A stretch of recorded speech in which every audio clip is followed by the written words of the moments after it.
Hey guys, it's episode number 316 with an expert speaker, coach, businesswoman, and podcast host, my friend Kelly Roach. Kelly has been a leader in Fortune 500 companies, and now she brings all of her expertise to small business owners and entrepreneurs and large companies alike as she talks about leadership and growing a team, and really what I like to consider moving from the entrepreneurship mindset to a CEO mindset.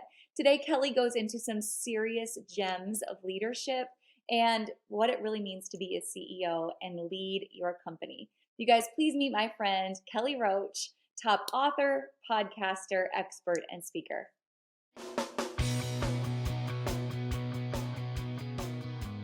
Let's talk about your business, strategy, and the juicy details of what actually works, from mainstream fashion to fashion on Main Street, and the entire ecosystem behind it. How do we scale your company and do it with the balance and the happiness that we all seek?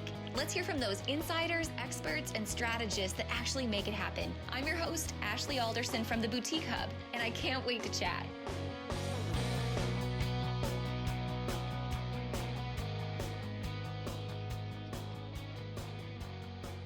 Hey guys, I just want to thank you this week for listening to this podcast. I hope you love this episode. As a reminder, when you're listening, take a shot, not an alcohol shot, I guess. I meant to say a screenshot. Take a screenshot and let me know what you're doing, where you're at, where you're listening. Take a photo of wherever you are. Maybe it's your morning run. Maybe you're driving in the car. Maybe you're doing your makeup. But send it to me over on Instagram at AJ Alderson or at The Boutique Hub. I'd love to hear what you think of the episodes and what else you would love to learn. I also want to thank you guys for subscribing to the show and leaving a review. You guys are killing it with the reviews, and I appreciate it. This week, I want to give a shout out to K Thompson 16, who said, being a newer boutique owner can be intimidating and overwhelming, but joining the hub and following the podcast has been a game changer. The education is invaluable, and Ashley and her team have created the best environment for learning and for community building. Hey, K Thompson 16, thank you so much for subscribing and leaving a review for the show. Guys, don't forget to leave a review and subscribe if you haven't already, and I will be back next week with a new guest, a new topic, and a new way to grow your business. Have a great week, you guys. Hey guys, welcome back to the podcast this week, and we are both doing audio and video if you also want to catch us on YouTube today. But I'm so excited to be joined by a really well-known author, public speaker. You've been on multiple media outlets, Kelly, the founder of Unstoppable Entrepreneur and also Unstoppable the book. Kelly Roach, I'm so excited to have you on the show today. Thank you so much for having me. Excited to be here, Ashley. I should have added top-rated podcast host as well to that list of things, right? Kelly, I think you and I are going to have the opportunity to swirl down so many different paths today because I feel like we're very aligned in just our vision and strategy when it comes to business. But I want to hit on today, no matter if you're a brand new business owner, we're going to talk about some secrets to success. But also today I want to get into if you are a multi-million-dollar business owner, what are some things that you should be thinking about right now to continue to not just build profit, but put away wealth? So we're gonna cover that conversation in a minute. But in case anyone hasn't met you yet, Kelly, I would love to hear just the background story coming from Fortune 500 and being a leadership expert. Tell me more about how you got to do what you're doing today. Yeah, absolutely. Well, as you said, I started in Fortune 500, was promoted 7 times in 8 years. I built a team from 0 all the way up to a staff of 100. I was managing 17 locations. We actually broke every record in the company's history for profitable growth, expansion, internal promotions, all of those things. And I just became fascinated with helping people become successful. And I fell in love with helping people reach their potential and stretch their limits, and really just understanding how when you teach others the foundations of good business practice and principle, how it really unlocks, what's possible from both a wealth building and income growth standpoint, as well as just challenging yourself and enjoying the fun journey of building business. And for me, I kind of ran to the top of that mountain. I always say in my 20s, I had like a whole career in my 20s, like a lifetime career. Did the senior vice president thing and was on the planes and the trains and the buses and the crazy hours and working at night and working on the weekend and, all those things. And I got to the point where, my husband and I were starting to at the time, we weren't even married yet, but we were starting to plan our family and our life together. And I just knew that what I wanted was not just, fulfillment and making an impact, but also, the freedom to put my family first. And so I decided to take the things that I love, which is coaching and teaching business and empowering people, and start my own company. And I started off working full time, running my business on the side, coaching clients at night, after hours at 7 and 8 o'clock at night. I did that for a couple of years. And, then we went from being a 6-figure company to a 7-figure company. Now we're an multiple 8-figure company. I have an internal staff of about 60 full-time employees. And I actually, in the meantime, started a couple other companies and a philanthropic foundation. So it's fun. I have a couple businesses with partners, one that has a retail arm of it, which I know applies to some of the listeners here today. But it's been a journey, right? It's been a journey, and happy to dig into any aspect of that. But that's just a little bit about my career journey to today. Yeah, what I love about what you said is I feel like entrepreneurs that find success enjoy the game of the business. Yes. And I think you referenced that. Like once you kind of figure it out, then it's a game to dig in and figure it out again. And the other thing that you said that really, I think, speaks to me so much right now is going back to the reason most people start businesses in the first place is they want freedom. But sometimes rather than creating more freedom, we create more of a job and we work more hours than we ever would working for somebody else. And if I look back at what's happened to our world in the last year, one of the biggest blessings from COVID, I feel like, is everyone had to fall off the hamster wheel. For sure. And now we're getting back on. So business has changed in a crazy amount in the last year. As you think about that and that hamster wheel people fell off of, and now we're kind of reinventing what it means to be an entrepreneur today, what do you feel like are 3 of the biggest struggles that you see entrepreneurs facing, and then maybe 3 of the biggest opportunities as this new world of entrepreneurship unfolds today? Yeah. So the biggest trap, right, is dilution of time, energy, and effort. The average entrepreneur is on this endless hamster wheel, working endless hours and burning themselves to the ground and trying so hard to build and not seeing that the effort that they're putting in is creating the results out. And usually that is because of dilution. And it's like we're trying to do too many things. And so what we're doing is we're putting in a little bit of energy and effort to 1,000 different things instead of picking a few things and really exerting our creative thinking, our energy, and building this quantum leap. And so I think the number one thing for entrepreneurs, and it doesn't matter what kind of business that you run, is really looking at shrinking the number of different priorities that you're tackling at any given time and the number of places that you're putting your energy, because that's one of the biggest traps that kills businesses. Because what happens is the business owner burns out. They just can't keep going anymore. And they say to themselves, well, if I'm working this hard and I'm still not getting the results and I can't work any harder, I guess this isn't for me, right? And I see entrepreneurs at every level coming to that conclusion. This isn't just about people that are just getting started. It happens at the higher levels too. So simplification is what drives multiplication. So the number one thing I would challenge everyone listening today to do is to go back, look at your calendar for the last 90 days, look at the things that you're exerting your time and energy on, and really look at how can you shrink that by 30%. I do this every business quarter. I completely break my calendar down, rebuild it from the ground up, and reevaluate where my time is going and if it makes sense anymore and if it really is the right emphasis. So number 1 is dilution, right? That's the number 1 trap. The number 2 trap is just constantly starting over. And it does not matter whether you're a novice or you're a multi-million-dollar business owner. We get bored with our own businesses. And we're always like, oh, well, maybe I'll do this and then maybe I'll do that. And then let's change the program name. And let's redo the website and let's change the launch. And let's do this program instead of that program. And so we create this cycle of always starting over. And when you look at business growth, it comes from mastery that then drives leverage and scale. And when you're always starting over, you can't create mastery, which means you can't create leverage and scale, which means that you're 100% relying on putting in more hours, which we all know doesn't work, right? So really creating this discipline around continuity in your business and really allowing yourself to resist starting over by asking yourself, what do you really want? Because I think we forget why we got in this in the first place. And this starting over because you're bored, and there's a million reasons why people start over, whether they think it's too hard what they're doing, they think that something else is going to be the path of least resistance, or something seems like it's the sexier, easier path. I mean, there's a million reasons why people start over, but at the end of the day, every time you start over, you're doing exactly that.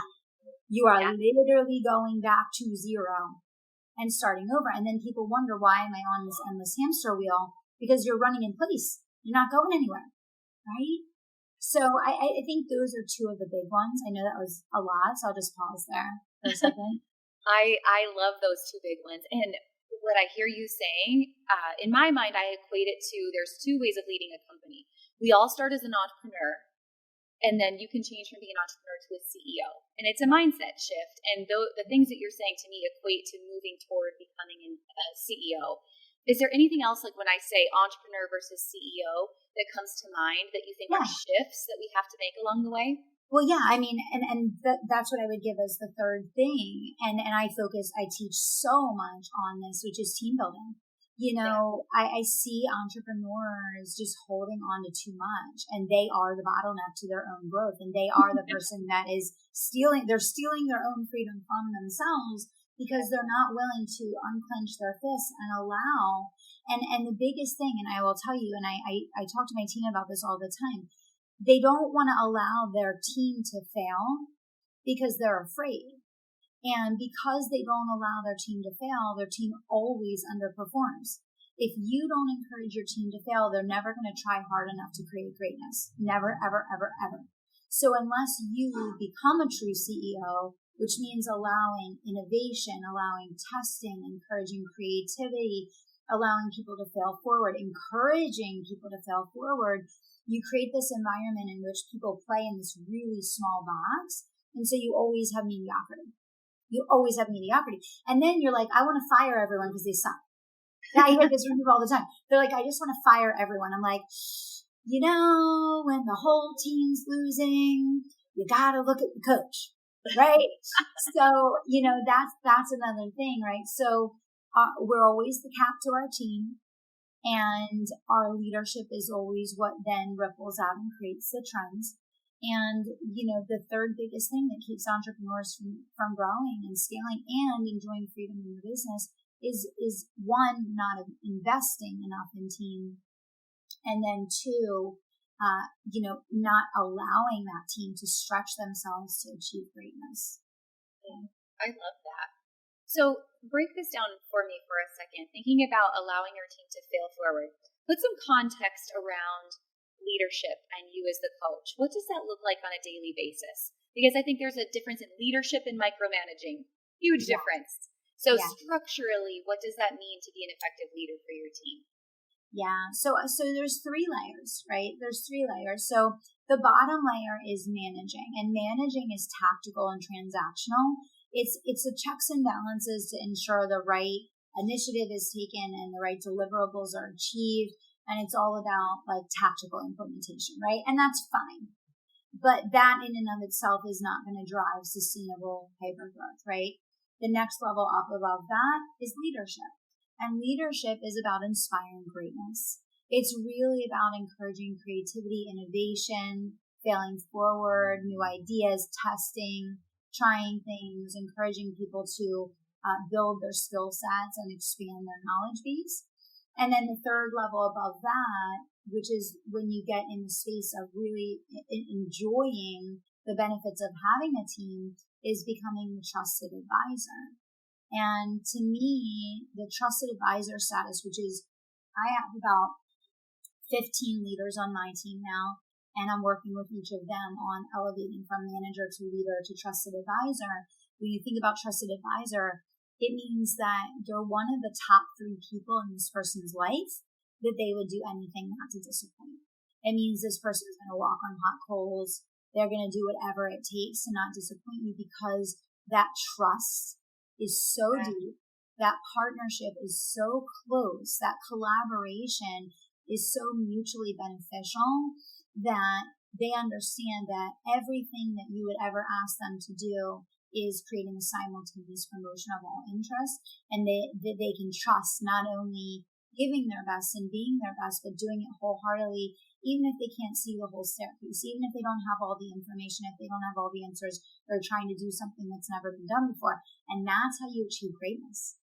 That's how you get a team that can run ahead of you. I always use the example, most people, their team are like a sack of boulders that's in their backpack, and they're running up the hill every day with that sack of boulders weighing them down. And they get to the top of the mountain, and then they go to bed at night, all the boulders fall back down again. And then they start over the next day. Every day is Groundhog Day. And that's what happens when you tactically manage, right? But when you combine management with leadership, inspiring greatness in people, helping people to see that when they help the company achieve its objectives, they too will achieve their goals and dreams. And then that trusted advisor status, where that collaboration happens, that's when you get to the point where the team can now run ahead of you. They can sell, serve, and market without you. They can drive the company forward without you. And they have both the trust and the freedom and the excitement and investment to do that, because you've worked through these 3 layers of how you're leading them. I love that. Talk to me about like the tactical time standpoint of that, because I know as a solo entrepreneur that's listening, they're going to say, I don't have enough time to lead my team. But it's not just about time. So what does that look like in terms of meetings and daily communication? But then really it's mindset, and it's inspiring and empowering. It's got to be the 2 things together. How could you plan that out so that you can start to create more time for what's really important? Yeah, well, the biggest thing to remember about investing in a team and taking that time with your team is, when you invest that time in leading your team, that is what empowers them to take hours off of your plate. And that is what gives them the information, education, accountability, and support that they need in order for you to work less hours. So it's a chicken or egg thing, right? Because people don't want to bring on team because they're like, I don't have time to lead. I don't have time to train. I don't have time. You don't have time. You don't have time not to, right? So the investment in the team has to come first. And then second comes the freedom that you get back and the hours that you get back, because you've given the team what they need in order to be able to take those things off your plate. And I call it the boomerang effect, because so much of the time entrepreneurs bring someone in and they just dump the workload and give them tactically all the things that they want them to do, without truly making the investment and helping them be empowered to execute the why. And then what happens is they make mistakes, it's a big old mess, and then it boomerangs right back onto the plate of the business owner. And now it's like worse than it was before, and it's so much cleanup and so much time and energy. And I hear from so many people that when they hire, they're hiring people that are just, lazy or underperforming or whatever, when in fact, usually that's not the case. It's that those people were actually not given, what they needed to be successful. They were not set up for success. And that is 100% on us, right? That's so good. And it plays into the idea of the culture that you're creating at the company too, which is equally as important. You can have someone who's a great performer, but not fit your culture. Oh, culture's everything. Culture's everything. Culture will take a company down. Culture will take a company out of business. And culture will be the thing that catapults a business to the top of the category. 100%. The tactics are great, and it's important to have mass execution, but mass execution without heart, integrity, intentionality, short-lived. Very short-lived. Very short-lived. What are some things that you think are either culture builders or culture killers in a team?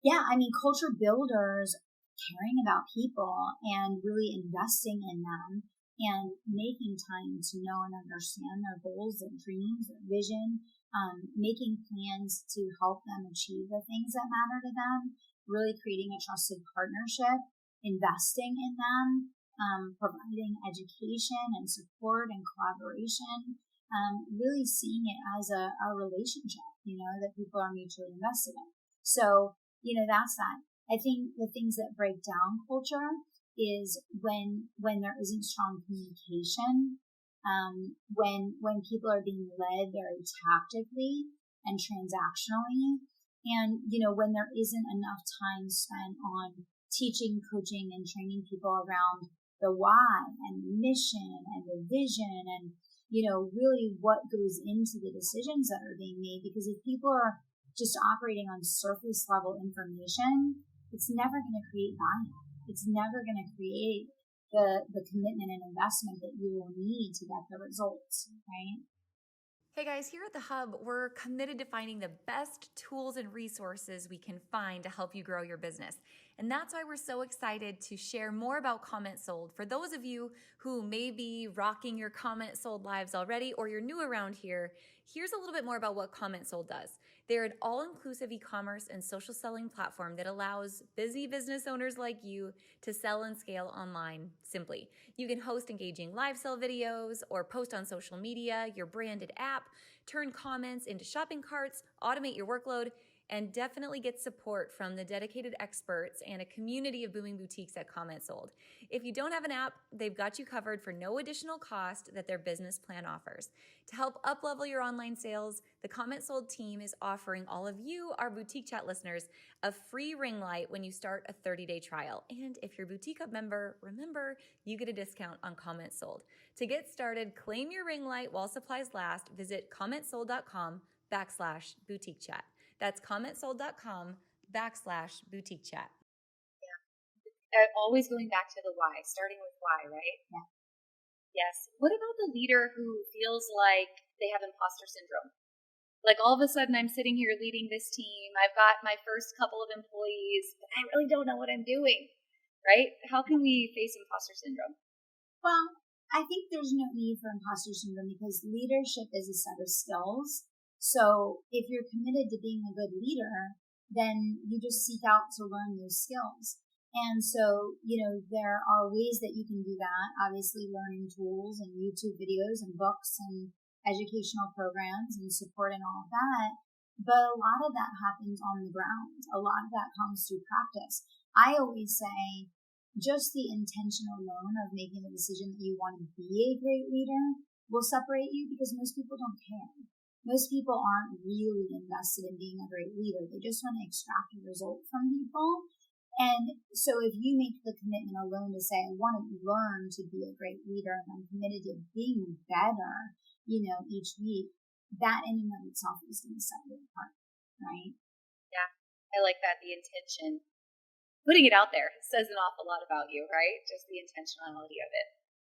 So I'm thinking about growing a team, right? And we're moving from a solo entrepreneur into a growing, budding business. And we're talking to that business owner who's on the bubble. And she's thinking about, man, I want to have, all this success, but I need millionaire mindset to go with it. When you think about like moving to CEO and creating like a millionaire mindset, what are some common mindset shifts that you feel like entrepreneurs need to reach that millionaire mindset level? Yeah, the most important thing is to shift into making decisions like an investor. And what I mean by that is, low-level thinkers, beginning entrepreneurs, everything is about upfront costs because you're scared, right? And we all go through this, right? So when you're getting started, everything's about upfront costs. Everything's about, you want to do this or you want to do that, but you're fearful of the investment. To shift into building a multi-million-dollar company or crossing over to get to the $1 million mark, you have to begin to think like an investor. And how does an investor think? They don't make decisions based on the upfront cost. They make the decision based on the back-end return. Yeah. And that is a very different mindset. The other thing is like novice entrepreneurs make decisions based on short-term, return. They're long-term investors, people that run million and multi-million-dollar companies, they're playing the long game. they're making decisions today to set themselves up for 5 and 10 and 15 years from now. So again, it's this idea of moving away from transaction and instant gratification and really moving into this idea of being an investor and playing the long game, looking at long-term ROI instead of looking at upfront costs, really looking at back-end ROI, because you just simply won't make the right decisions. You won't make the right decisions if you're looking at upfront costs. And then what happens is you don't invest in the things that you must invest in to get to that level. People, advertising, infrastructure, IT, mentorship. You won't get there. You just simply won't. So it's being really clear about like intentionally making that shift and pushing through the fear. Yeah. And speak to me about that fear, because really that's the root of the issue is people are scared to do this. Yeah, because we want guarantees. We want guarantees. We all want guarantees. And there is no guarantees. There is no guarantees. I mean, you could walk outside and drop dead this afternoon. There's no guarantees. And that's the thing. You're fearful because you want a guarantee, but like, what area of life is there guarantees in, right? Anything great requires to take risk and to do your best and to work to get the best outcome. And until you're willing to release that need to have a guaranteed outcome, you're going to say stop. Because there's no area of life in which you can achieve greatness without taking on great risk. I love that. When you have reached that point and now you're building a profitable company, how does an entrepreneur with new, I wouldn't even call it wealth, but new profit, they've got new cash, right? How do you turn profitability into wealth? Yeah, I mean, you invest, right? So each person has to decide how they want to invest. Do you want to invest, there were years for me where I looked at all the investments I could make and I could make a bigger, faster ROI in my business. And so, I invested a lot of cash in my business because I knew I could make more money in my business faster than I could in real estate, the stock market, silver, gold, right? So there's a limited number. So you can invest in other businesses. You can invest in the stock market. You can invest in cryptocurrency. You can stock cash. You can, get into silver and gold. So you just have to build out a portfolio of things that you feel most confident you're going to get an ROI on. A lot of times, if you're a smart business owner, you're a business owner that invests in good mentorship, like real mentorship, right? Like not the fluff, like real mentorship. A lot of times the best ROI that you're going to get is investing in your business. So then it's like, okay, be smart. What are you going to do with that money that you make, right? Put it away, save it, live below your means, put it aside, right? Put it into something that is going to stand the test of time, right? I love that, this idea of investing, there's so many different avenues, but it comes back to having a qualified team around you, whether that's quality mentorship or your investment partners. I know you just had Peter Maluk on your podcast, founder of Creative Planning, and my husband and I have worked with him actually personally for a couple of years and love that company. Talk to me about how do you find a quality partner that is on your team in these different aspects, whether that's mentorship or someone to help with investing, an attorney, an accountant. Like we can't just always rely on the guy down the block, but you have to find someone who really is invested with you. Yeah, for sure. I mean, first of all, you have to get yourself in the mix with people that are at the level that you want to date. I know everyone has heard that a million freaking times, but people don't do it. And it's the truth. You're not going to get referrals to people that are going to teach you strategies that apply to wealthy people if you're not surrounding yourself with wealthy people that need those strategies. Period. End of story. Right? So really think about that. If you're mixing in with people that are making $100,000 a year, they're going to have resources and suppliers and referrals that match up with people that are at $100,000 a year. So you have to make, again, we come back to this idea of investment. You have to make investment decisions about how are you going to get yourself in the mix with the level of person that is going to connect you with the level of person you want to work with. You're going to want personal referrals. You're not going to want the guy down the block. You're going to want someone that has worked with someone that you know, like, and trust that can validate them. And you have to put yourself in a space where you're connecting with people at that level to even be having that conversation, right?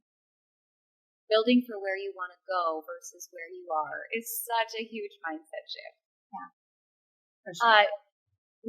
This whole conversation, wealth, time, productivity, team, all of these things, I've mentioned time a number of times. Oh God, pardon the pun. And you've talked about breaking down your calendar. I want to go back to time and productivity for a second, because I think there's another conversation here. You work with a lot of women. We work with a lot of women. And this idea of balance is such a farce in our lives today. Talk to me specifically about you and those that you coach. How are we breaking down time? How are we finding time to get the most important things in? You mentioned reevaluating your calendar every quarter. Are there other strategies that you have that you feel like help people maximize the 24 hours they have in the day? Yeah, and it really starts with your values. So for me, when I rebuild my calendar every quarter, the first thing that I do is put on things related to Madison. That's the first thing that I do.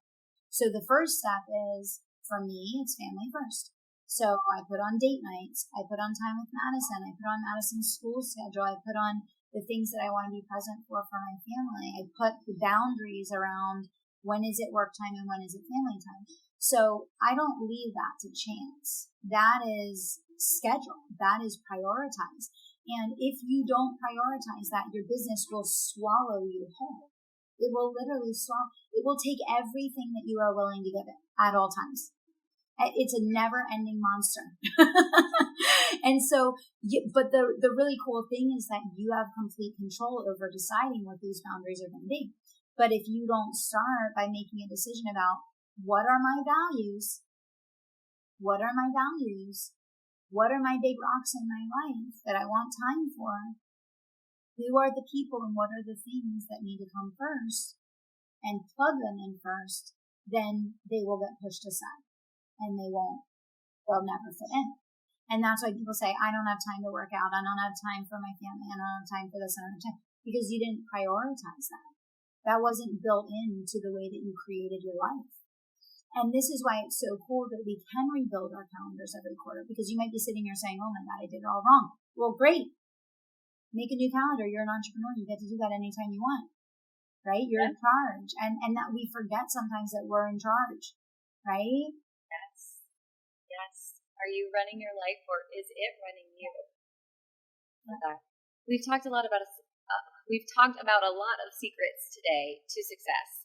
Are there any success secrets you feel like we haven't covered that you really feel like entrepreneurs need to hear today? Well, obviously I teach the live launch method, and I teach launch cycling, which allows you to create a launch one time and repeat it every 6 to 8 weeks and have absolute mastery of your scale system. And, it doesn't matter whether you're going to use the live launch or whether you're going to use something else, but you have to have a methodology that you master, that you use continuously in your business to grow. And so I don't care if you use the live launch or you use webinar, you use this, use that, whatever. I happen to believe live launch is the best strategy. But I think a lot of people don't really have a growth strategy that is going to provide them the outcome that they desire. Like if I asked 100 people, like, is your business on track based on the strategy that you're employing today to get you to where you're trying to go? Most of them, if they were really honest, would say no, right? So again, this idea of claiming your freedom is saying, okay, well, what changes do I need to make? Because why am I doing this if the path that I'm on isn't actually going to get me where I want to go? So it's creating alignment, right? And again, the thing that's so cool about entrepreneurship is like, we get out of alignment all the time, but we have the opportunity to come back into alignment. We get off track all the time, but we have an opportunity to get back on track. Like, you don't have to do this thing perfectly. It's not about right or wrong. It's just about making progress. It's about continuous progress. And I think that's the thing that we have to remember. What I love about what I'm hearing you say, even though, in retail, we're talking about launching products every single day, right? And it's such a vicious turn and burn cycle. But what I love about what you said is there has to be a methodology behind it. So some of our entrepreneurs here are, again, dropping new arrivals every single day. Some are launching in live sales every single week. But we have to be able to have a system that allows us to work the numbers backwards. So if we're using the boutique traffic formula and we're dividing our sales by our AOV, by our conversion rates, and we're understanding how much traffic we need to drive. Now there's a system that we can walk through step by step and understand, are we on track to meet our metrics? Or are we falling short? Or are we just throwing stuff at the wall and posting and hoping someone buys something at the end of the day? Yeah. So I think that's beautiful. Yeah. Kelly, I always ask our podcast guests this question, last question of the day, and it's the big question. And I know that you're going to nail it based on some of the things you've already said. But it's at the end of our lives, we've built these incredible businesses, right? And we've helped all of these people. But you're sitting on the front porch with your grandkids 30 years from now. And you're talking about the life that you lived in these businesses and all these people that you've touched. As you're speaking to your grandkids on the front porch in that moment, what's the thing that you want them to remember the most about you and the life that you lived? That I empowered people to achieve their dreams and that I lived that for myself every day, right? I see in Madison already that because she's always hanging out with me when I'm working in business, she's confident on camera, she wants to teach, she wants to lead, she's 7. She's 7.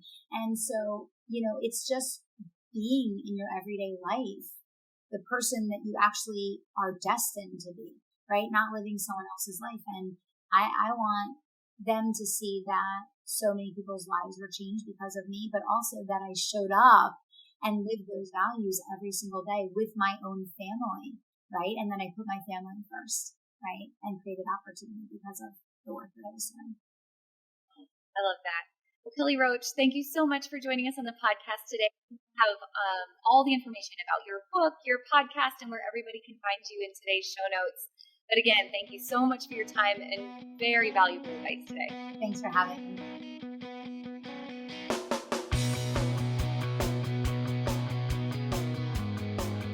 Hey guys, thank you so much for listening to this episode. We hope that you loved it. Don't forget to hit subscribe and leave a rating and review down below for a chance to be one of our featured listeners each and every week. For more information on our spirit of community over competition and how to access complete show notes and bonus downloads from our guests, head on over to theboutiquehub.com and join the community. We'll see you next week.